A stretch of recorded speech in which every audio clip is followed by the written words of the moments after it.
Today we are going to be doing a butterfly look, and I'm adjusting my camera, and there is wind in the back because I have a fan on because it's hot. I have made my wings, and then I'm going to just paint myself, and I have some flowers that I'm going to put on, and a little tiara, and we're just going to kind of match ourselves to this, so be right back when I've got all this off. Okay, so first thing we are going to do is spray paint ourselves this Pepto-Bismol pink, then we're going to switch to a dark purple and go on the outside and add some dots to our face. Don't worry, it's going to look messy. We are going to go over this here in a minute with some eyeshadow to make everything look a little bit more seamless and just blending that transition from purple to pink in a little bit better.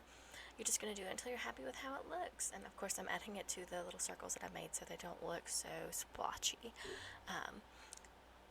Sometimes you just don't get the paint consistency right and it can turn out splotchy. That's why I always recommend using shadow afterward, because you can make things look a whole lot better.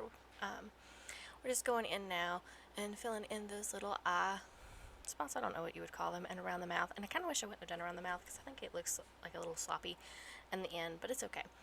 And I'm just adding some more purple details, making sure that everything looks good. We're adding a little bit of light purple in here to pop for the details, and then I used a fan brush to put some texture around the purple and the pink, and then I'm going to glue some flowers onto my face, do some lashes, lips, and I'm going to be back, and here I am with a wig and everything added.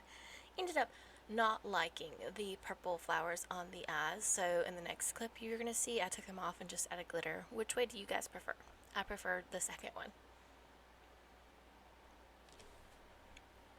Thanks for watching. Bye!